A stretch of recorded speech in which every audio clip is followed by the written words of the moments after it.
एक कपल था,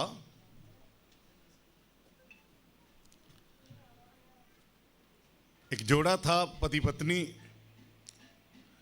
और कोई भी प्रोग्राम हो, किसी ने शादी पर बुला लिया, किसी ने बर्थडे पार्टी पर बुला लिया, किसी ने कॉटेज मीटिंग में बुला लिया, या किसी ने कन्वेंशन में बुला लिया। कहीं भी जब भी उन्हें बुलाया जाता था तो उनका रिकॉर्ड था, वे कभी टाइम पर नहीं पहुंचते थे, वो हमेशा लेट पहुंचते थे। और ऐसा हुआ कि वो भाई को कैंसर की बीमारी हो गई और एक दिन वो इस संसार से चले गए। और जब कब्रिस्तान में उनके फ्यूनरल के लिए पहुंचे तो वहां डेड बॉडी को रखा गया था। सब लोग अपनी कुर्सियों पर विराजमान थे कि फ्यूनरल की सर्विस को शुरू किया जाए। और पास्टर भी अपनी जगह पर पुलपिट पर खड़े हो गए और उन्होंने देखा कि अभी भाई की धर्मपत्नी जो है वो फ्यूनरल में नहीं पहुंची, फ्यूनरल में वहां बैठी नहीं अपनी सीट पर। तो वो उन्होंने सोचा कि शायद, क्योंकि गाड़ी उनकी वहां खड़ी हुई थी पास में ही, उस गाड़ी में वो थी, उन्होंने सोचा शायद इसलिए होगा कि बहुत दुखी हैं, तो वो इसको देख नहीं पा रही हो कि मेरे हस्बैंड को, जिसके साथ मैंने इतना लंबा जीवन गुजारा, आज वो संसार से जा रहे हैं और उनकी बॉडी को आज ग्रेव में रख दिया जाएगा। शायद उससे सहन नहीं हो पा रहा, बड़ी दुखी होगी। तो पास्टर ने सोचा मैं जाकर थोड़ी सांत्वना देकर, थोड़ी सी तसल्ली देकर उनको गाड़ी से बाहर लाता हूँ और वहाँ उनकी कुर्सी पर बिठाता हूँ। तो पास्टर साहब गए और उन्होंने दरवाज़ा खोला और वो अंदर लेडी रो रही थी। तो उन्होंने कहा बहन अब तो ये सच्चाई है, चलिए अभी लोग इंतज़ार कर रहे हैं तो हमें फ्यूनरल को शुरू करना है, तो आप आइए। कहते नहीं पास्टर जी, इस बंदे ने पूरी उम्र मुझे जहाँ कहीं भी जाना था ये मुझे हमेशा लेट करता रहा है, कभी सही समय पर इसने पहुँचाया, मुझे नहीं पहुँचाया। इसलिए आज मैं इसके फ्यूनरल पर इसे दिखाना चाहती हूँ कि तूने जो मेरे साथ किया, अब फ्यूनरल पर दिखाऊंगी इसको कि मैं लेट होने के कारण क्या लोगों के अंदर परेशानी होती है जब कोई लेट पहुँचता है। तो मैं ये दिखाना चाहती। हालांकि वो दिखा नहीं सकती थी, लेकिन फिर भी वो इस रीति से वो व्यक्त करना चाहती थी कि वो हर जगह वो लेट थी और इस जगह भी वो लेट पहुंच रही थी, क्योंकि आदत में शामिल हो चुका था। और उसके बाद एक बहाना भी था कि मेरे पति के कारण लेट होते हैं, उसकी आदत में शामिल हो सका था, इसलिए फ्यूनरल पे भी वो लेट पहुंच रही थी, क्योंकि माइंड सेटअप वैसा हो रखा है कि जाना ही लेट है। मैं आपको बताना चाहता हूं प्रभु जल्दी आ रहा है। हालेलुया। प्रभु आपको हर जगह समय बहुत थोड़ा है, आपको हर जगह समय पर पहुंचना चाहिए। हमने शायद पिछले हफ्ते या उससे पिछले हफ्ते ने हमने सीखा था लॉ ऑफ डोमिनियन, यानी प्रभुत्व का नियम। अगर हम चाहते हैं कि अपने जीवन पर हमारा कंट्रोल हो, हमारा प्रभुत्व हो हमारे जीवन के ऊपर, हमने जो दुनिया अपने आसपास बसा रखी है उस पर हमारा प्रभुत्व हो, अगर हम चाहते हैं कि हम उसे कंट्रोल कर सके, तो जरूरी है कि हम नियम बनाएं और फिर उस नियम को सख्ती से फॉलो करें। अपने काम पर जाओ, वहां भी समय पर पहुंचो। बच्चे स्कूल जाते वहां भी समय पर पहुंचो। लेकिन एक बात जरूरी है कि हर काम को करने के लिए आपको उसकी पहले से तैयारी करनी पड़ती है। किसी परिवार में अगर शादी का प्रोग्राम रखा गया तो कितने महीनों की तैयारियां होती हैं ताकि हर एक जगह सही समय पर वो अपनी अपनी जगह पर पाई जाए। कपड़े, गहने, खाने का प्रबंध, सब कुछ ठीक समय पर अपनी अपनी जगह पर पाया जाए, उसके लिए पहले कई महीनों की तैयारी होती है। तो याद रखिए, अगर हम चाहते हैं कि कोई नियम हम फॉलो करें, अगर हम चाहते हैं कि हालात हम पर प्रभुता न करें बल्कि हम परिस्थितियों पर अपना प्रभुत्व हम साबित करें, क्योंकि प्रभु ने हमें बनाया ही प्रभुत्व करने के लिए है। हालेलुया। प्रभु ने हमें बनाया ताकि पृथ्वी पर हम प्रभुत्व करें और सारी सृष्टि पर हम क्या करें? अधिकार रखें, प्रभुत्व करें। हमारा अधिकार सब पर बना रहे। लेकिन अक्सर हम क्योंकि तैयारी नहीं करते, इसलिए हम अपने जीवन में हम उस अधिकार को जो हमारे लिए प्रभु की ओर से ठहराया, उस अधिकार को अपने जीवन में हम नहीं ले पाते, उसका फायदा नहीं लेने पाते।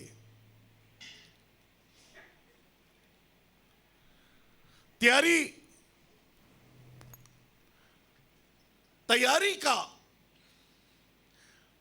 जो व्यक्ति तैयारी करता है, इससे पहले कि कुछ पाले, उससे पहले जो तैयारी करता है, हकीकत में वो कामयाबी का रास्ता तैयार कर रहा होता है।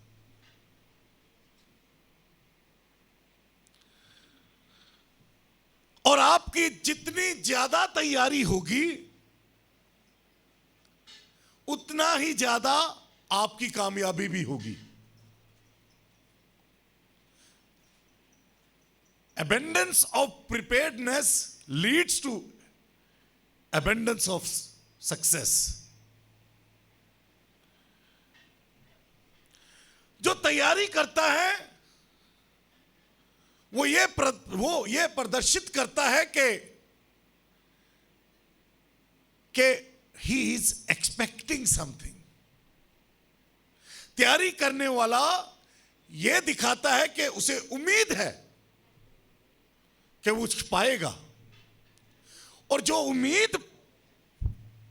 उम्मीद रखता है, एक किसी राइटर ने, पॉलो कोएल्हो करके राइटर है, अल्केमिस्ट, उसकी बुक मैंने बहन नीलू जी के घर में देखी थी। वो बुक मैंने भी पढ़ी हुई है। वो बुक, उसमें उसका बड़ा अच्छा फेमस उसकी कोटेशन है, और वो फिल्म में भी एक में हिंदुस्तान वालों ने उसे, हिंदुस्तान फिल्म इंडस्ट्री ने भी उसको एक फिल्म में डाला। वो लिखा कि अगर तुम किसी चीज की खोज में होते हो तो फिर सारी कायनात तुम्हारी मदद करती है कि तुम उसे पालो। तुम्हारी तैयारी ये दिखाती है कि तुम किसी चीज की खोज में हो, तो फिर आसपास जो कुछ भी है, इट्स ए स्पिरिचुअल लॉ, एक आत्मिक नियम है। जब आप तैयारी करते हैं किसी चीज के लिए, तो फिर आसपास का सारा माहौल, सारी देखी और अनदेखी शक्तियां आपकी सपोर्ट में आ जाती हैं, ताकि जिसके लिए आप तैयारी करें, एक दिन आप उसे पालो। हालेलुया। तो आइए हम आज के विषय की ओर चलते हैं। हमारा विषय है, आर यू प्रिपेयर्ड? क्या आप तैयार हैं? क्योंकि बिना तैयारी के कुछ पाया नहीं जा सकता। एक बच्चा जिसे स्कूल में डाला गया, उसे पता है कि अगर वो एग्जाम्स की तैयारी नहीं करेगा तो अगली क्लास में नहीं जा सकता। कोई नौकरी के लिए कोशिश कर रहा है, उसे पता है वो इंटरव्यू के लिए या रिटन एग्जाम्स के लिए तैयारी नहीं करेगा, वो कुछ नहीं पा सकता। यानी सब जो कुछ भी हमें हमारे जीवन में मिलता है, यह सब तैयारी पर निर्भर करता है। जैसी हमारी तैयारी होगी वैसी ही हमारी आशीष भी होगी। हालेलुया।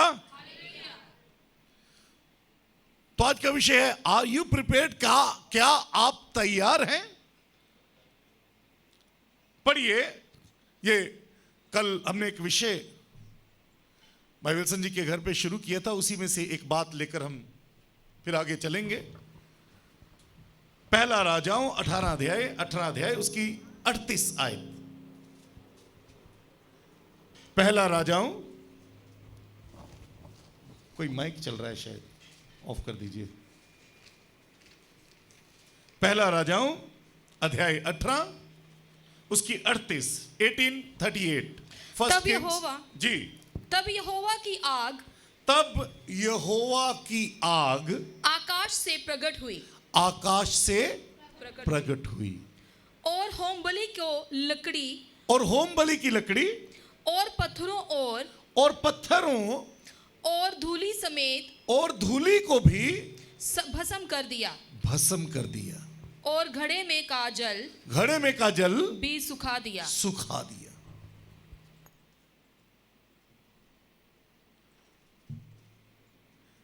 लिखा है, तब परमेश्वर की आग उतरी वेदी पर, और उसने बलि को, लकड़ियों को, पत्थरों को, मिट्टी को, और जो उसने पानी उस पर डाला था, वो पानी वेदी के चारों ओर जो गड्ढा बन गया था, उस गड्ढे में इकट्ठा हो गया था, उन सबको उस आग ने क्या किया? भस्म कर दिया, यानी ग्रहण कर लिया। भस्म करने का क्या अर्थ होता है? आप जब आग लगाते हैं लकड़ी को, तो वो क्या करती है? उस लकड़ी के अंदर जो कुछ भी होता है उसे वो ग्रहण कर लेती है, उसे वो ग्रहण कर लेती है। और गॉड इज कंज्यूमिंग फायर। लिखा है तब, बोलिए क्या है? तब। तो कब ऐसा हुआ? कब ऐसा हुआ? यानी इससे पहले एलिया की कुछ तैयारी थी। कल हम सीख रहे थे कि वेदी पर प्रभु ने कहा था, उस आयत को पढ़ दीजिए जल्दी से, लिवाइटिकस चैप्टर 6 वर्स 12 and 13। लय व्यवस्था 6 अध्याय उसकी 12 और 13। लय व्यवस्था 6 अध्याय 12-13। वेदी पर अग्नि जलती रहे और कभी बुझने ना पाए। बस ठीक है, काफी है इतना। जब उन्होंने मिलाप वाला तंबू बनाया था, तो मिलाप वाले तंबू में जितनी भी चीजें बोला था ये बनाना, फिर उन्हें ये भी बताया कि वेदी बनाना, और फिर वेदी के बारे में एक नियम बताया। बहुत सारे नियमों में से एक नियम ये बताया कि वेदी पर आग कभी बुझने ना पाए। क्यों आग बुझने ना पाए? क्या खाली वेदी पर आग जलाते रहे? नहीं। आग बुझने ना पाए का अर्थ क्या है? आग इसलिए, हाँ जी कुछ कह रहे हैं? हाँ, लगातार चले, लेकिन क्यों चले? सवाल ये है, क्यों चले? आग जलते रहने का मतलब क्या है? आग लगातार जलते रहने का अर्थ यह है, आपका बलिदान, आपके ऑफरिंग्स, आपकी भेंट लगातार वेदी पर आती रहे। हालेलुया। आग तो फिर ही जलाने का मतलब है वेदी की, अगर आपकी भेंट, क्योंकि वेदी वो जगह थी जहां पर भेंट आती थी, वेदी वो जगह थी यहां पर बलिदान चढ़ाया जाता था। और उन्होंने बोला था कभी आग बुझने ना पाए। धूपदान जो था, धूपदान की सुगंध जो प्रभु के पास पहुंचती थी, वो प्रार्थनाओं को दिखाता है। धूपदान किसको दिखाता है? वो जो धूप जलाई जाती थी उस मिलाप वाले तंबू में, वो प्रार्थना थी। आपको याद होगा प्रकाशित वाक्य में एक जगह लिखा है कि एक कटोरा है, सोने का कटोरा, और उसमें प्रभु कहता है वो पूछता है, यूहन्ना पूछता है कि ये क्या है, तो वो बताता है, दूत बताता है, कहता है कि इसमें ये जो भस्म पड़ी हुई है, ये जो राख पड़ी हुई है, ये पवित्र लोगों की प्रार्थनाएं हैं। तो प्रार्थना जो था वो उसका धूप दान के साथ लेना देना था, लेकिन वेदी का लेना देना था लगातार बलिदान चढ़ाना, लगातार बलिदान चढ़ाना, लगातार भेंट चढ़ती रहे, लगातार वेदी के ऊपर आग जलती रहे। आग तब जलेगी जब भेंट भी रेडी होगी। प्रभु ने कहा था आग बुझने न देना। लेकिन सवाल एक है कि ठीक है, हम तो अपनी वेदी से आग बुझने नहीं देते, लेकिन क्या परमेश्वर ने भी कभी हमारी वेदी पर आग भेजी है?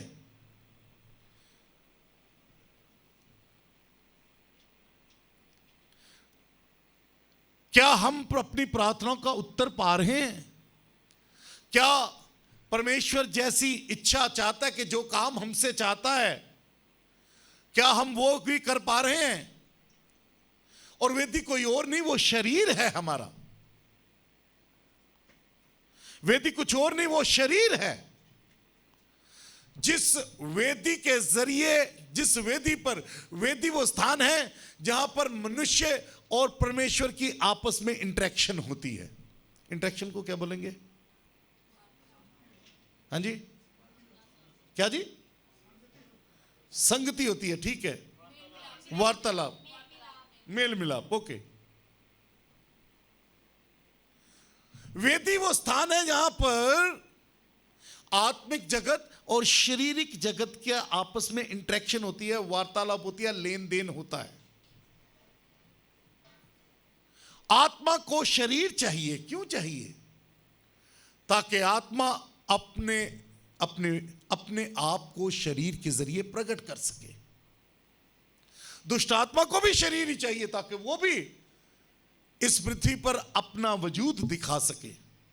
परमेश्वर को भी शरीर चाहिए। प्रभु कहता है, देख मैं तेरे दिल का द्वार खटखटाता हूं, अगर तू खोले तो मैं आऊंगा और तेरे साथ भोजन करूंगा। क्या करूंगा? भोजन करूंगा तेरे साथ। दिल का द्वार खटखटाना, खटखटाने की जरूरत क्या है? परमेश्वर ने हमें बनाया, वो तो कुछ भी कर सकता है, लेकिन याद रखिए परमेश्वर ने जो नियम बनाए हैं वो नियम सिर्फ मनुष्य के लिए नहीं है, वो नियम परमेश्वर ने अपने लिए भी ठहरा दिए हैं।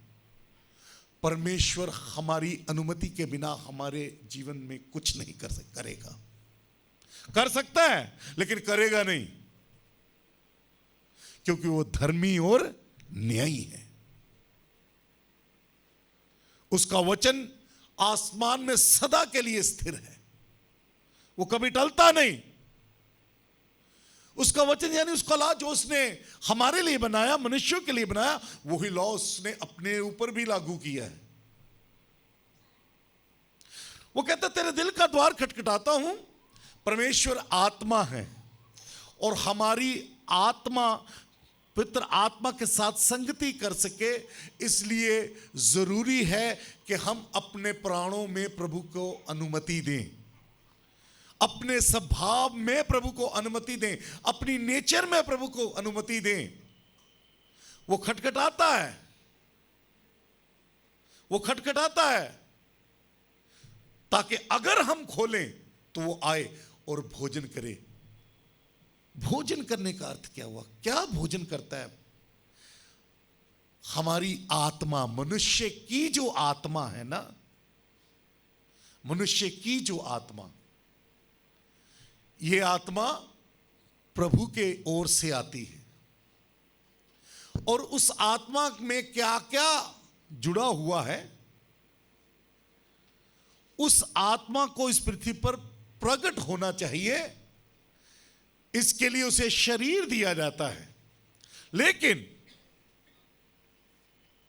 ये जो प्राण है, प्राण वो हिस्सा है जहां पर मनुष्य फैसला लेता है कि मैं आत्मा की बात को सुनूंगा या मैं शरीर की बात सुनूं।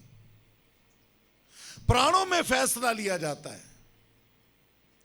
हमारी पढ़ाई लिखाई का ज्ञान सब कुछ ये हमारे प्राणों का हिस्सा है। हम अपनी आत्मा के लिए कुछ नहीं करते। हमारी आत्मा जैसी होती है वो परमेश्वर की आत्मा की संगति के कारण और परमेश्वर के वचन के द्वारा वो बलवंत होती है। ये संसारिक ज्ञान, ये पढ़ाई लिखाई, ये कामकाज, ये सब कुछ हमारी आत्मा के लिए कुछ नहीं करता। ये केवल हमारे प्राणों में हमें ज्ञानवान बनाता है ताकि हम अपने जीवन में संसारिक ज्ञान में जब अगर बढ़ गए तो संसारिक तरीके से हम फैसले ले सकें, और अगर हम ईश्वरीय ज्ञान में बढ़ जाएं तो फिर हमारे पास ज्ञान आ गया कि हम ईश्वरीय रीति से परमेश्वर की इच्छा के अनुसार फैसले ले सकें। तो भोजन खाना क्या हुआ? भोजन खाना हमारी आत्मा इस शरीर के, भोजन खाने का अर्थ होता है संगति करना। बोलिए क्या? हमारी आत्मा इस शरीर के साथ संगति करती है और परमेश्वर चाहता है कि वो भी इस शरीर के साथ संगति करे ताकि इस वेदी के जरिए परमेश्वर अपनी योजना को पूरा कर सके। प्रभु कहता है मैं आऊंगा और तेरे साथ भोजन करूं। यानी तू जो अपनी इच्छा जिस शरीर से पूरी कर रहा है ना, तू जो भोजन कर रहा है, मैं भी आऊंगा, मैं भी उस भोजन को तेरे साथ चखूंगा। अब सिर्फ तेरी इच्छाएं नहीं बल्कि मेरी इच्छाएं भी। अगर तू मन को खोल देगा तो फिर मेरे काम भी तू करना शुरू हो जाएगा। हालेलुया। प्रभु कहता मैं तेरे साथ भोजन करूंगा। इस शरीर को, इसलिए बाइबल में लिखा है तुम अपने शरीरों को पवित्र करके, परमेश्वर के मन भावता करके और जीविता बलिदान करके चढ़ा दो, ये तुम्हारी आत्मिक सेवा है। हालेलुया। क्यों बलिदान कर देना? तुमने बलिदान कर देना है इसलिए ताकि अब हमारे जीवन से हमारी नहीं बल्कि परमेश्वर की योजना पूरी हो सके।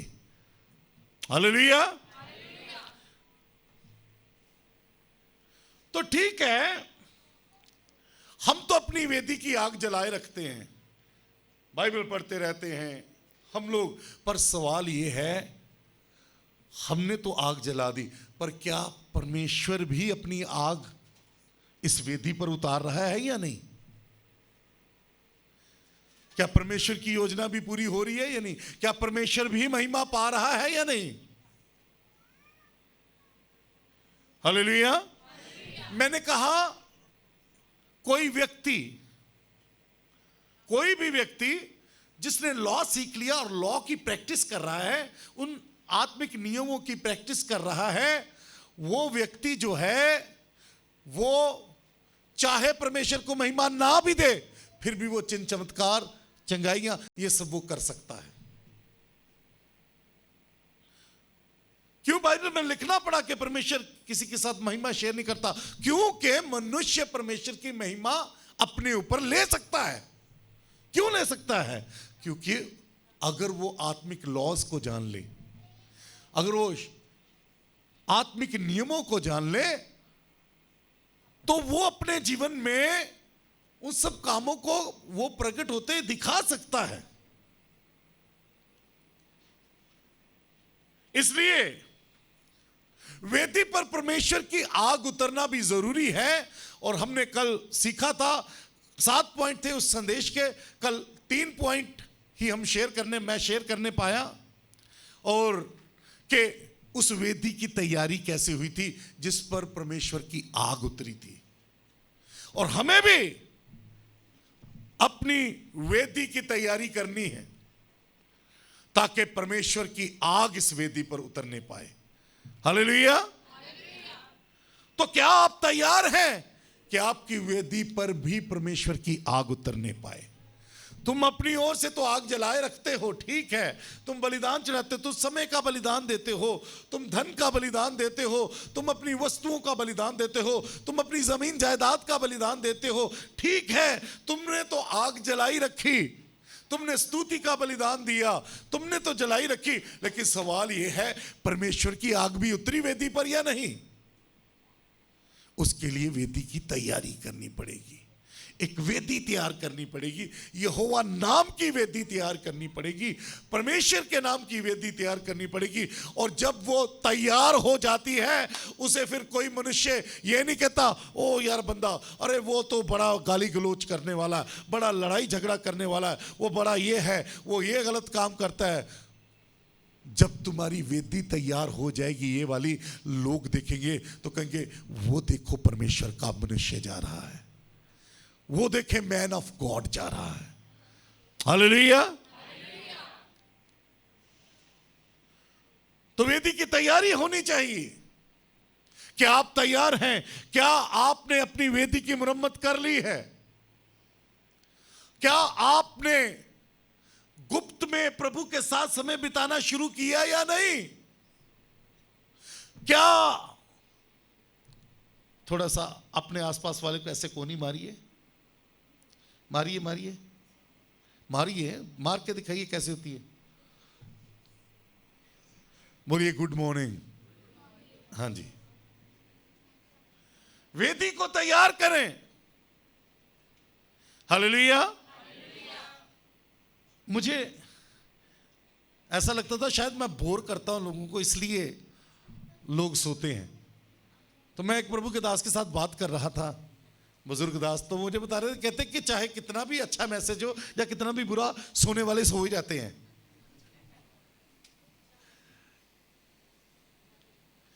मैंने कई बार बताया तैयारी करने की जरूरत है, अपनी वेदी की तैयारी करें। दूसरा, पढ़िए एक आयत को पढ़िए, इफिसियों 6:12।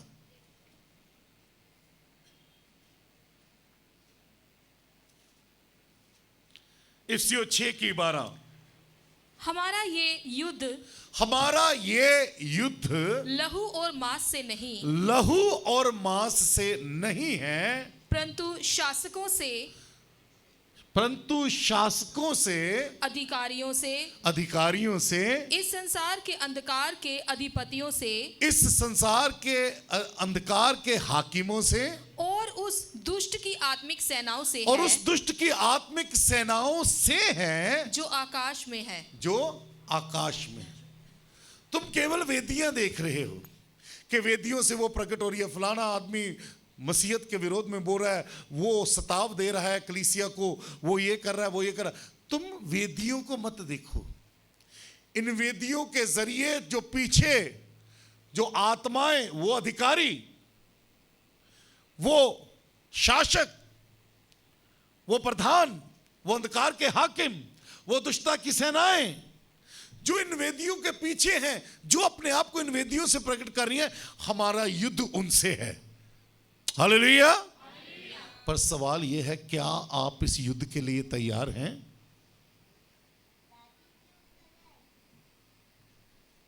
मैं बताऊं क्यों प्रभु हमें, क्यों कलीसिया जो है वो बीमारियां, कमियां, कमजोरियां, ऐसी ऐसी चीजों का क्यों लगातार कब्जा उन पर बना रहता कलीसिया के अंदर? कई बार यह परमेश्वर की योजना के तहत भी होता है।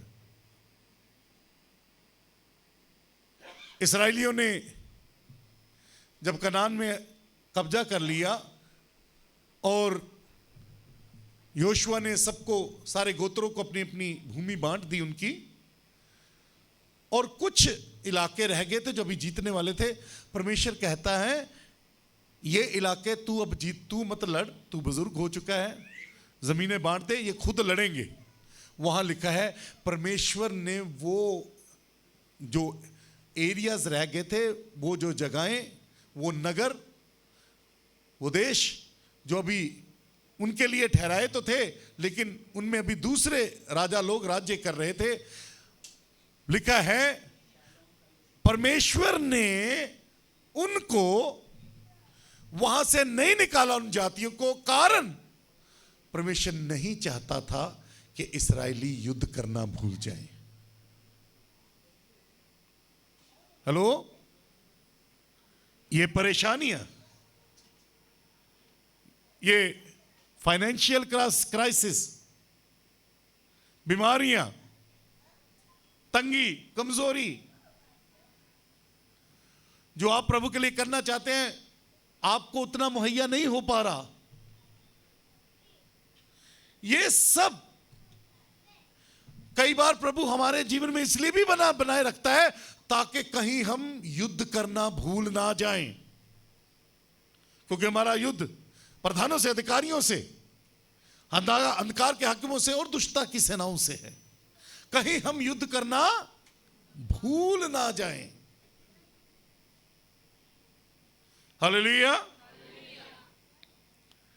लेकिन सवाल है, युद्ध तो हमें पता है कि ये है, पर क्या उस युद्ध को करने के लिए तैयारी भी की है?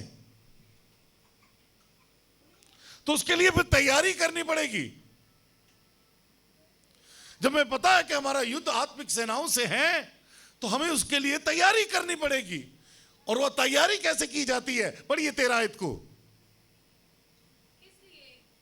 इसलिए परमेश्वर के सारे हथियार बांध लो। इसलिए परमेश्वर के द्वारा जो हथियार दिए गए हैं वो बांध लो कि तुम बुरे दिन में, बस ठीक है। इसलिए परमेश्वर के सारे हथियार बांध लो कि तुम बुरे दिन में, कि तुम बुरे दिन में उनका सामना कर सको। कि बुरे दिन में उनका सामना कर सको। किनका? उन अधिकारियों का, उन प्रधानों का, उन दुष्टात्माओं का तुम क्या कर सको? सामना कर सको। इसलिए परमेश्वर के हथियार पहनने हैं। युद्ध करने से पहले तैयारी की जाती है। परमेश्वर के दिए हुए हथियार, और परमेश्वर के दिए हुए हथियार कौन से हैं? परमेश्वर के हथियार कौन से हैं? बोलिए बोलिए, को बता सकता है? हेलो, और आप बंदे हो, ओ पोड़े हो, हाँ जी, नहीं वो सिलसिले वाइज, उद्धार का टोप नहीं, सत्य की धार्मिकता की झिलम।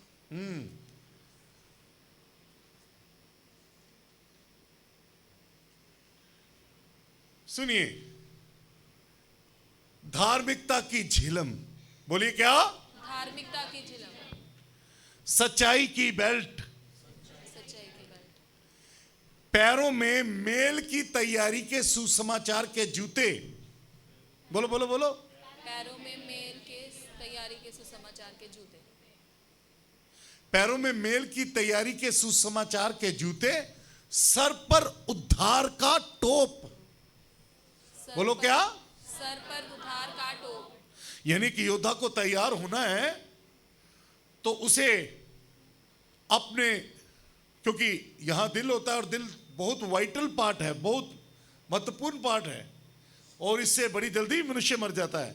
तो इसलिए सबसे पहले सच्चाई की झिलम, ब्रेस्ट प्लेट, इस पर सच्चाई की पहनी जाए, ताकि जब तीर आए तो तीर हमारे शरीर में ना लगे, बल्कि इस ब्रेस्ट प्लेट पे लगे और वो गिर जाए।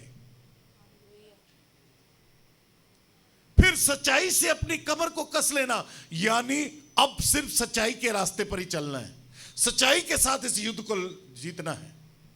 अब टेबल के नीचे वाला रास्ता नहीं अपनाना, अब पिछली गली वाला रास्ता नहीं अपनाना। अब इस युद्ध को लड़ना है तो कैसे? सच्चाई से कमर कस लेनी है। फिर पैरों में मेल की तैयारी के सुसमाचार के जूते, यानी निकलना है अब तो क्या? सुसमाचार की तैयारी के जूते, ये हमारे पैरों में होने चाहिए। फिर हमारे सर के ऊपर उद्धार का टोप होना चाहिए, हेलमेट होना चाहिए उद्धार का, क्योंकि यहीं से सारी बॉडी नियंत्रित की जाएगी। इसके लिए जरूरी है इसके ऊपर लोहे का टोप हो और वो टोप उद्धार का हो, यानी लगातार उद्धार की सुरक्षा में रहें, उद्धार से कभी बाहर ना जाएं, परमेश्वर की सैल्वेशन से, नजात से कभी बाहर ना हो। फिर विश्वास की ढाल, अगर दुश्मन का कोई हथियार आता है तो कैसे उसको रोकना है? विश्वास की ढाल से। फिर हाथ में आत्मा की तलवार जो कि परमेश्वर का वचन है। हालेलुया। और फिर एक ये 6 हथियार हो गए, एक 7वां हथियार हो रहा है, वो ये है प्रार्थना का हथियार। हम लोग अपने घर में जो हम फैमिली प्रेयर करते हैं उसमें हमने, जैसे अक्सर हम इस बात की घोषणा करते हैं कि जो लास्ट में हम करते हैं, क्या होता है वो? ना घोषणा करते हैं कुछ हम, मैं और मेरा घराना। तो जैसे ये घोषणा करते हैं वैसे एक दुआ भी हम करते हैं कि प्रभु हम पर अनुग्रह करना, कि आज के दिन हम पर अनुग्रह कर, आप हमें धार्मिकता की झिलम, सच्चाई की बेल्ट, पाँव में मेल की तैयारी के सुसमाचार के जूते, सर पर उद्धार का टोप, हाथ में विश्वास की ढाल और हमारे वचन की तलवार और प्रार्थना जैसे आत्मिक हथियारों से हमें लैस कर दे, हमें भर दे, हमें इन हथियारों को पहना दे, ताकि हम दुश्मन के चलाए हुए तमाम तीरों को बुझा सकें। हालेलुया। दिन की शुरुआत फैमिली प्रेयर में जब करते हैं, हम ये प्रार्थना करके फिर अपने दिन की शुरुआत करते हैं। हम ये कहते हैं कि हम एक युद्ध में जा रहे हैं। आज का दिन एक युद्ध का दिन है। आज का दिन उन दुष्शक्तियों के साथ हमारा युद्ध का दिन है। एक विश्वासी का दिन रोजाना का उसका विश्वास में युद्ध का उसका दिन होता है, और रोजाना चाहिए कि हम इन हथियारों से इंटैक्ट रहें। ये हथियार पहनकर रोजाना हम अपने दिन की शुरुआत करें। हालेलुया। सवाल यह है, क्या आप तैयार हैं इस कुश्ती के लिए, इस युद्ध के लिए, जो युद्ध हर विश्वासी के लिए है? हालेलुया। किसी का थोड़ा ज्यादा वो भयंकर हो सकता है, किसी का थोड़ा सा आसान हो सकता है, लेकिन याद रखिए युद्ध हर एक को करना पड़ता है। चाहे कोई प्रॉस्पेरिटी प्रचार करता हो बाइबल का, लेकिन उसे भी अपने जीवन में युद्ध करना पड़ता है। हालेलुया। चाहे कोई बहुत बड़ा प्रॉस्पर हो, अपने जीवन में बड़ी उन्नति पाई हो, उसे भी कहीं ना कहीं अपने जीवन में किसी ना किसी पहलू में इस युद्ध को करना पड़ता है। और मैं आपको बताना चाहता हूं, इस युद्ध में अगर आप जयवंत नहीं हो पा रहे, कारण यह है अभी तक आपने तैयारी नहीं की युद्ध की, आपने परमेश्वर के दिए हुए हथियारों को नहीं पहना। हालेलुया। तीसरी बात, क्या आप तैयार हैं परमेश्वर से मिलने के लिए? पहला, क्या आप तैयार हैं कि आपकी वेदी पर परमेश्वर की आग उतरे? दूसरा, क्या आप तैयार हैं कि ये युद्ध आपके सामने रखा गया, आप उसे लड़ सकें, केवल लड़ना नहीं, जयवंत हो सकें? तीसरी बात, क्या आप तैयार हैं परमेश्वर से मिलने के लिए? हालेलुया।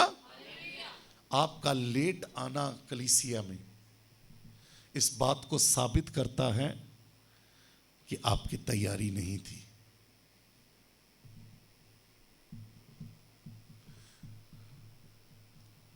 पुराने नियम में मूसा इस्राएलियों को कहता है कि परमेश्वर को मिलना है। परमेश्वर कहता है कि मुझसे आकर बात करो, मैं अपने लोगों से बात करना चाहता हूं, उन्हें मेरे निकट लेकर आओ। तो मूसा उन्हें बताता है, 3 दिन की तैयारी बताता है। बोलिए कितनी? इससे पहले को परमेश्वर के सामने अपने आप को प्रेजेंट कर सके, प्रस्तुत कर सके, 3 दिन की तैयारी, उसमें कुछ नियम थे। वो 3 दिन की तैयारी के बाद उन्हें परमेश्वर के सामने खड़ा होना था। जब एक याजक को उसे अपने काम को करने के लिए जाना होता था, बलिदानों को चढ़ाने के लिए, लोगों के दिए हुए लहू को छिड़कने के लिए, मंदिर के जहां उस मिलाप वाले तंबू के काम को करने के लिए, तो उसकी तैयारी होती थी। 3 दिन की तैयारी होती थी, फिर ही वो इस योग्य माना जाता था कि वो प्रभु के काम को कर सके। एक महायाजक जब अति पवित्र स्थान में से होकर आ जाता था, तो उससे पहले की भी उसकी तैयारी होती थी, लेकिन उसके बाद भी 7 दिन तक उसके लिए नियम यह था कि उसे कोई छू नहीं सकता है। इसलिए प्रभु यीशु मसीह जब तीसरे दिन मरकर जी उठे, तो मरियम उन्हें छूना चाहती है। प्रभु कहते, अभी मैं अपने पिता के पास से होकर नहीं आया, अभी मत छू। और शाम को चेलों पर भी प्रकट हुए। लेकिन हम देखते हैं फिर अगले संडे को 8वें दिन जब फिर से चेलों के पास आए, अब कहते हैं मेरी उंगली में, मेरे हाथों में उंगली डालकर चेक कर लो, मेरे पंजन में हाथ डालकर चेक कर लो कि सुराख है या नहीं। फिर छूने भी दिया, फिर उनके साथ बैठकर मछली भी खाई। हालेलुया। सुनिए, एक भेद की बात बताऊं। हेलो, वो सुनना चाहते हैं भेद की बात? एरिक जी, गुड मॉर्निंग। इसको गुड मॉर्निंग बोलिए। बोलो रात को मेहनत कम किया करें। ये बोलो इसको कि रात को कम मेहनत किया करें।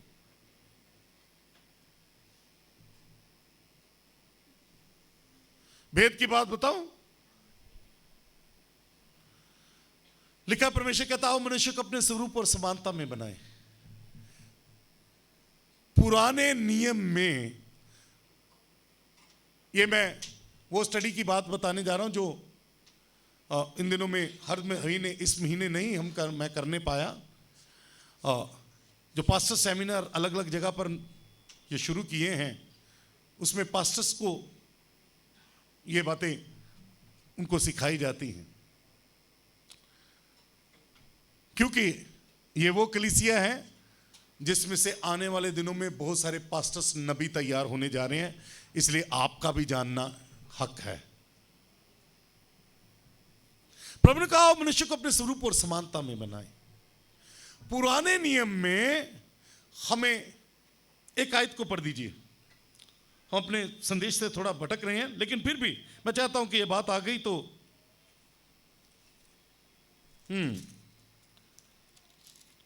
उत्पत्ति 19 अध्याय देखिए।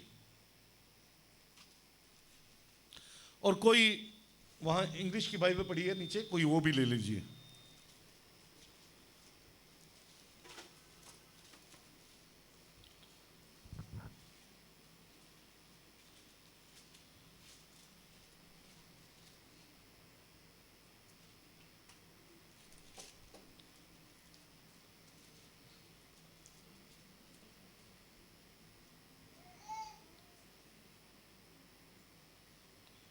हम्म 19 अध्याय इसकी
इसमें देखना एक आयत लिखी है 19 में, वहां लिखा है कि तब यहोवा ने, ओके 24 आयत जी, 24 आयत को पढ़िए, 19 की 24। तब यहोवा ने अपनी ओर से, तब यहोवा ने अपनी ओर से सदोम और अमोरा पर, सदोम और अमोरा पर आकाश से गंधक और आग बरसाई, आकाश से गंधक और आग बरसाई। बस यहां लिखा है तब यहोवा ने अपनी ओर से। यहां जो लिखा है ना अपनी ओर से, ओरिजिनल टेक्स्ट में यानी इब्रानी की बाइबल में यह लिखा है तब यहोवा ने यहोवा की ओर से। पढ़िए क्या लिखा है, हाँ 24 की 19 की 24। Then the Lord rained on Sodom and on Gomorrah. Then the Lord rained on Sodom and Gomorrah Brimstone and fire from the Lord out of the heavens. यानी तब यहोवा ने, यहोवा जो के स्वर्ग में है उसकी ओर से आग और गंधक सदोम अमोरा पर बरसाई। तो यहां दो यहोवा दिख रहे हैं। अगर मैं इसके बारे में बताऊं तो जब वो 3 पुरुष अब्राहम के पास आए थे और उन्होंने भोजन किया, और फिर 2 पुरुष जो थे वो सदोम अमोरा की तरफ चले गए, और पीछे जो रह गया था वो यहोवा था। वो कहता है क्या मैं अपने दास से बात छुपाए रखूं अब्राहम से? यहोवा ने क्या किया? खाना खाया। बोलिए क्या किया? और वो कहता क्या मैं छुपाए रखूं? और फिर गुड मॉर्निंग बोलिए, थोड़ा बोलिए गुड मॉर्निंग। यस। तो क्या मैं अपने दास से छुपा रखूं? फिर वो कहता कि 50 होंगे तो क्या फिर भी तू नाश करेगा? फिर वो कहता 40, फिर कहता 30, 20, ऐसे 10। उसके बाद ये वाला यहोवा जो कि अब्राहम के पास होता है, ये सदोम अमोरा की तरफ जाता है। ये सदोम अमोरा के बॉर्डर पर खड़ा होता है, और वो यहोवा जो कि आकाश में था यानी स्वर्ग में, उसकी ओर से आग और गंधक जो है वो बरसाता है। आपको याद होगा कई बार हमने उस आयत को देखा है। एक जगह दाऊद लिखता है परमेश्वर ने मेरे प्रभु से कहा, यहोवा ने मेरे प्रभु से कहा कि मेरे दाहिने बैठ जब तक तेरे दुश्मनों को मैं तेरे पांव तले ना कर दूं। वहां हकीकत में, क्योंकि यहूदी लोगों का यह कहना था कि दो लोगों को यहोवा कह देना यहोवा की तौहीन है, इसलिए उन्होंने फिर वहां शब्द को बदल दिया। तो इब्रानी भाषा में आया कि यहोवा ने मेरे यहोवा से कहा, यहोवा ने मेरे यहोवा से कहा। ध्यान दो, इधर कोई महत्वपूर्ण बात सुना रहा हूं। यहोवा ने मेरे यहोवा से कहा कि मेरे दाहिने बैठ। अब देखेंगे बाइबल में बहुत जगह आपको 2 यहोवा दिखेंगे।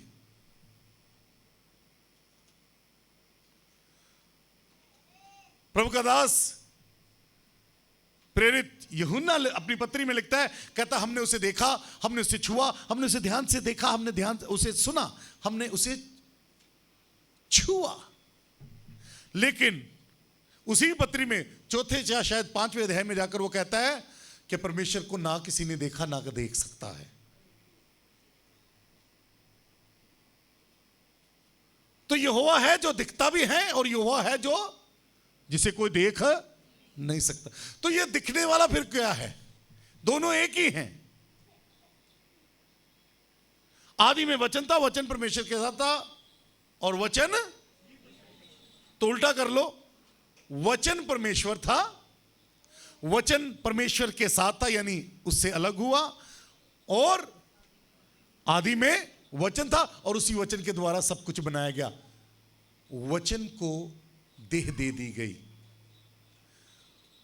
एक आत्मिक देह यहोवा ने स्वयं को दी अपने आप को प्रकट करने के लिए। और बाइबल में पुराने नियम में बार बार वो पृथ्वी पर आता रहा है, बॉडी में, शरीर में यहोवा। पुराने नियम में एक दूत के बारे में बार बार लिखा है, वहां लिखा एंजल ऑफ द लॉर्ड, यहोवा का दूत। ये जो यहोवा का दूत है ये यहोवा खुद है। ये यहोवा नाम में आता है, अपने आप को यहोवा कहता है। जलती हुई झाड़ी में दूत लिखा हुआ है कि दूत प्रकट हुआ, लेकिन जब वो बोलता है तो कहता है उनको बोलना यहोवा ने भेजा है। तो अपने आप को यहोवा कहता है। जब यहोशू यरीहो को जीतने के लिए जा रहा था तब एक दूत मिला तलवार लिए हुए और उसने उसे सजदा किया। इस दूत ने यह नहीं कहा कि सजदा ना कर, मुझे मेरी आराधना ना कर, मेरी पूजा ना कर, यह नहीं कहा।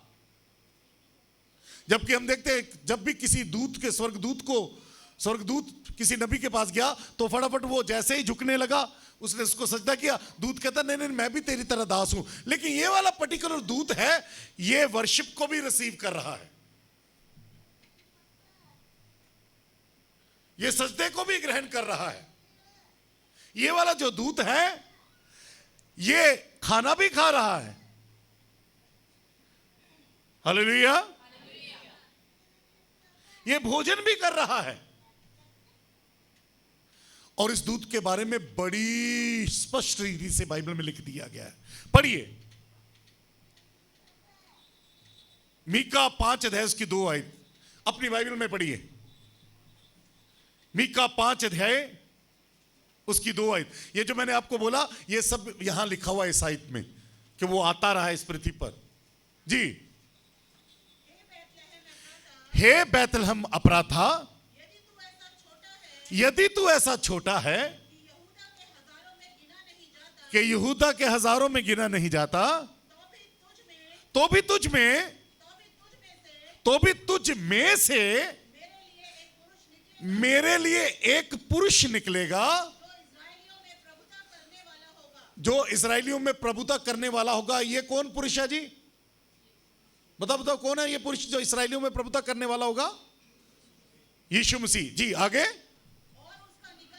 और उसका निकलना प्राचीन काल से वरन अनादि काल से होता आया है। हालेलुया। तो एक ये है जो बॉडी में, जो शरीर में, कौन सा शरीर? ये वाला नहीं, आत्मिक शरीर। एक ऐसी स्वर्गीय देह जिस स्वर्गीय देह में खाया जा सकता है, जिस स्वर्गीय देह को छुआ जा सकता है, जिस स्वर्गीय देह में वो ऐसी नहीं कि उसे दरवाजा खोलने की जरूरत पड़े, वो बंद दरवाजे में से आर पार हो सकता है, ऐसी स्वर्गीय देह। और आपको याद होगा प्रभु यीशु मसीह जब जीवित हो गए तो उनके पास वही देह थी। यह देह पहले से थी, ऐसा नहीं था कि प्रभु ने वो देह कमाई है, यह देह उनके पास पहले से ही थी। पुराने नियम में वो आते रहे हैं, लेकिन इस अंगरखे में आने के बाद भी, इस शरीर में आने के बाद भी मनुष्य को बताया कि तुम्हें ये वाली देह हासिल करनी है। हालेलुया। तो परमेश्वर की स्वरूप और समानता में आने का अर्थ क्या है? परमेश्वर की स्वरूप और समानता में आने का अर्थ यह है कि हमारी जो आत्मिक देह है वो मिट्टी से ली गई है, अर्थली रेलम से ली गई है। ये वाली आत्मिक देह के लिए तय हो गया है कि ये आत्मिक देह मिट्टी में ही खत्म हो जाएगी, लेकिन प्रभु यीशु मसीह को अपना मुक्तिदाता मानने के बाद, प्रभु के पीछे चलने के बाद हमें एक ऐसी आत्मिक देह दी जाती है जो स्वर्ग में रहने के योग्य और पृथ्वी पर आकर कुछ यहां पृथ्वी कार्य करने के योग्य भी हो जाती है। कुछ ऐसी देह मिल जाती है। मसीह यीशु उस देह में आता रहा, प्रभु यीशु मसीह उस देह में आता रहा। आदम शुरुआत में उस लेवल पे नहीं था कि ये उस देह में आ सकता, लेकिन जब उसने फल खा लिया, प्रभु कहता अब हम में से एक के समान हो गया। किसके समान? अब आदमी से योग्य हो गया है कि आने वाले वक्त में ये हम में से एक के समान, यानी पुत्र की जो आत्मिक देह है, इसकी आत्मिक देह उस आत्मिक देह के समान हो सके, अब ये इस योग्य हो गया है। हालेलुया। हमारी अल्टीमेट एम क्या है? हमारी अल्टीमेट लक्ष्य, हमारा अल्टीमेट को क्या बोलेंगे? हेलो, हमारा आखिरी लक्ष्य क्या है? आखिरी मयार है क्या? कि एक दिन हमें ऐसी देह दी जाएगी जिस देह को लेकर हम स्वर्ग में भी और पृथ्वी को भी प्रभावित कर सकते होंगे। और प्रभु यीशु मसीह, सुनिए, जब यीशु मसीह उठाए गए थे ना, तो क्या बोला? दूत कहता है जिस रीति से ये उठाया जा रहा है, तुम इसी रीति से इसे आते हुए देखोगे। वो कौन सी देह में उठाए गए थे? स्वर्गीय देह में। वो स्वर्गीय देह जिसमें खाया पिया जा सकता था। प्रभु यीशु मसीह हमें भी वही दे रहे हैं। और जब 1000 साल का राज्य आएगा, प्रभु यीशु मसीह फिर उसी देह में अपने संतों के साथ, यानी कलीसिया के साथ, जिनको ये देह मिल चुकी होगी, इस पृथ्वी पर 1000 साल के लिए आकर राज्य करेंगे। हालेलुया। ये है हमारी भक्ति का, प्रभु के पीछे चलने का, आज्ञाकारी होने का ये प्रतिफल है जो मसीह यीशु में हमें मिलेगा। हालेलुया। तो वापस आते हैं, हम थोड़ा सा भटक गए थे। तो क्या हम तैयार हैं परमेश्वर से मिलने के लिए? क्या हर सुबह जब हम उठते हैं, अपने दिन को देखते हैं, नई चुनौतियां होनी है, नई बातें, नए काम आएंगे, नए तरह के युद्ध होंगे, क्या उस वक्त हम तैयार होते हैं कि अपने आप को अपने परमेश्वर के सम्मुख लाएं और फिर उससे उन आत्मिक हथियारों को पाकर अगले अपने दिन का, उस दिन का हम सामना कर सके? क्योंकि वो तो तैयार है अपनी करुणा को प्रतिदिन नया करने के लिए। लेकिन सवाल यह है, क्या तू तैयार है प्रतिदिन उसकी करुणा को लेने के लिए? हालेलुया। क्या हम तैयार हैं परमेश्वर से मिलने के लिए प्रतिदिन? क्या हम तैयार हैं जब कलीसिया को इकट्ठा होना था, तो क्या हमारी तैयारी होती है कि ठीक समय पर हम अपने प्रभु के और प्रभु के लोगों के सम्मुख अपने आप को प्रस्तुत कर सकें? मैंने कहा तैयारी जितनी बड़ी होगी, आशीष भी उतनी बड़ी होगी। हालेलुया। मैं चाहता हूं, एक आयत मुझे याद आ रही है, उस आयत को पढ़ लीजिए। याकूब 5:14, शायद यही होगी जो मैं सोच रहा हूं। याकूब 5:14।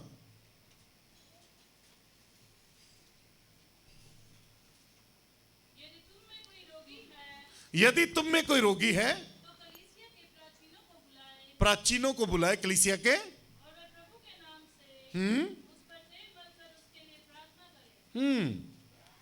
नहीं, ये नहीं। मैं, अगर आपको आयत चाहिए होगी तो मैं आपको बाद में दे दूंगा। वहां लिखा है कि जब तुम इकट्ठे होते हो तो जिसका एक दूसरे के प्रति मन में कुछ मनमुटाव हो, तो एक दूसरे के सामने अपनी गलतियों को मान लो, कन्फेस कर लो, ताकि तुम चंगाई पाओ। क्या करो?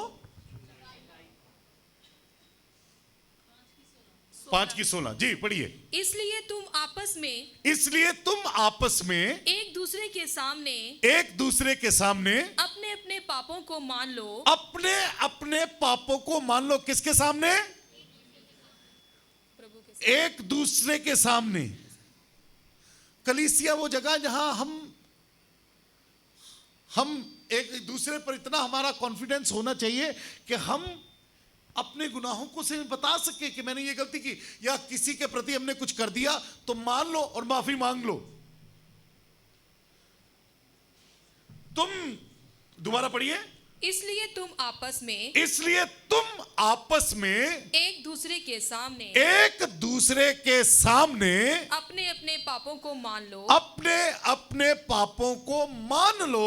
और एक दूसरे के लिए प्रार्थना करो जिससे तुम स्वस्थ हो जाओ। हालेलुया। हालेलुया। एक लॉ यहां भी हमें पढ़ने को मिल रहा है चंगाई पाने का, केवल शारीरिक नहीं, अपने कामकाज की, आर्थिक, हर तरह की, जीवन की हर तरह की चंगाई पाने का यह है एक दूसरे के सामने अपने गुनाहों को मान लो और एक दूसरे के लिए प्रार्थना करो उन्नति के लिए। इससे तुम चंगाई पाओगे, इससे तुम उन्नति पाओगे, इससे तुम बढ़ोतरी पाओगे। हालेलुया। तो क्या तैयार है परमेश्वर को मिलने के लिए? अगर हम तैयार हैं ऐसे, यानी हर दिन प्रभु से मिलने के लिए अपनी तैयारी करते हैं। मैं अक्सर लोगों को कहता हूं, सुनिएगा, ध्यान दीजिएगा, खास करके आप ही लोगों को कहता हूं कि जब परमेश्वर से मिलने जाना हो तो पहले तैयारी जरूर किया करो। बिना तैयारी के आप परमेश्वर से नहीं मिल सकते। उसके लिए तैयारी, आपको पता है, हाँ, मुस्लिम समाज के जो लोग हैं, जो वो नमाज पढ़ने जाते हैं तो उससे पहले वो कुछ आयाम होते हैं, आयाम यानी कुछ दरवाजे होते हैं जिनमें से होकर उन्हें गुजरना होता है। वो अपने हाथ धोते हैं, वुजू करते हैं, हाथ धोते हैं, कान पर लगाते हैं, पैर धोते हैं, वो ऐसे कुछ काम करते हैं। वो पता किस लिए होते हैं? ताकि वो नमाज की तैयारी हो रही थी।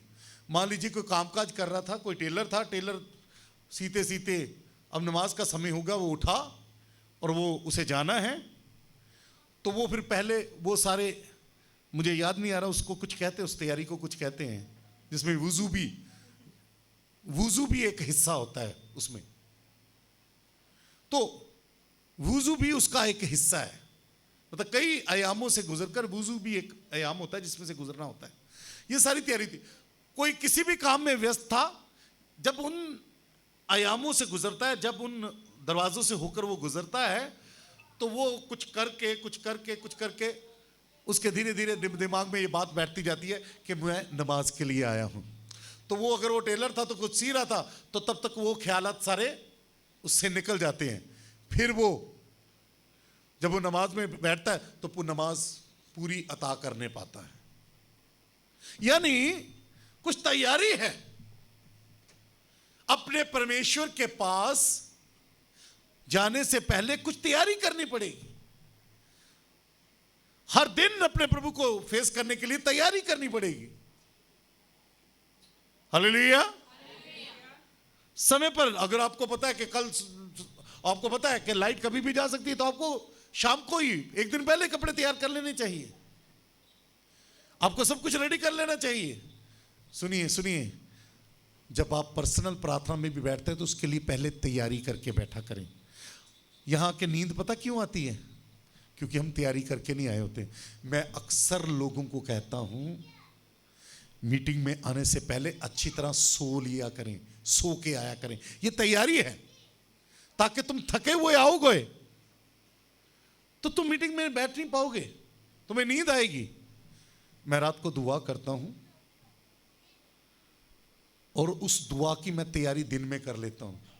मैं दिन में जरूर कोशिश करता हूं कि 1-2 घंटा मैं निकाल सकूं कि मैं सो सकूं, ताकि मैं रात को जागकर प्रार्थना कर सकूं।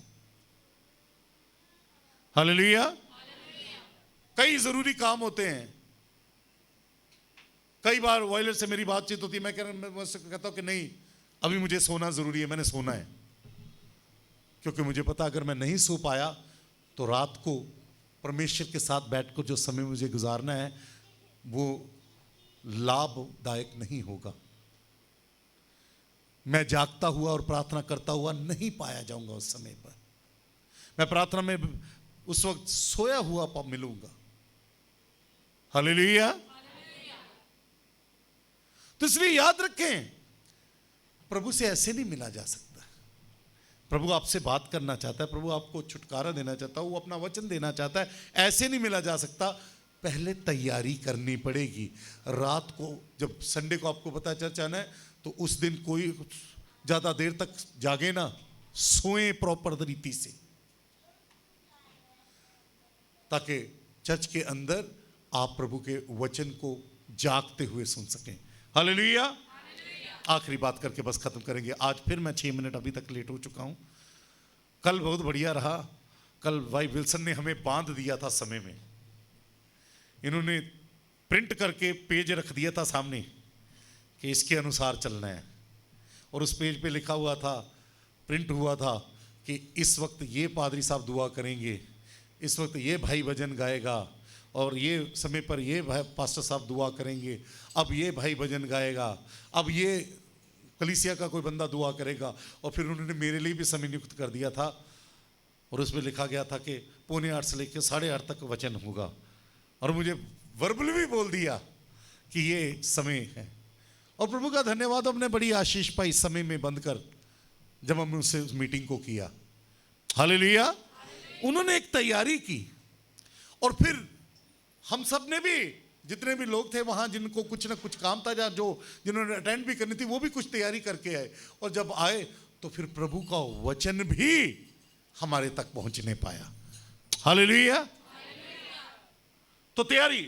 आखिरी बात, यह सत्य है कि हमने इस शरीर को छोड़ना है, पर सवाल यह है कि हम मृत्यु को अवॉइड नहीं कर सकते, हम इससे छूट नहीं सकते। हर एक व्यक्ति पर मृत्यु आएगी। सवाल यह है, क्या हम तैयार हैं मृत्यु को फेस करने के लिए? अगर अभी दम निकल जाए, यहां बैठे बैठे, अगर बैठे बैठे यहीं दम निकल जाए, तो जरा सोचिए, क्या हम तैयार हैं कि सो जाएं और फिर एक दिन जाग पाएं? कल मैं एक बात बता रहा था कि हम ना भजन भी कई बार झूठे गा रहे होते हैं। कल वो क्या भजन था, आप कुछ गा रहे थे ना, क्या था वो और नहीं कुछ चाहिए था। हाँ, जब से तू मिल गया मुझे नासरी ख्वाहिश नहीं। देखो कितना झूठा भजन है ना, है या नहीं? यीशु तू मिल गया, अब कुछ नहीं ख्वाहिश चाहिए। भजन गलत नहीं है, हम गाने वाले गलत हैं। यीशु मिल गया तो फिर, लेकिन उसके बाद ख्वाहिशें कितनी लंबी लंबी लिस्टें लेकर बैठे होते हैं, और कुछ ना मिले तो कितना झगड़ा करते हैं। परिवार से झगड़ा करते हैं, आस पड़ोस के लोगों से झगड़ा करते हैं।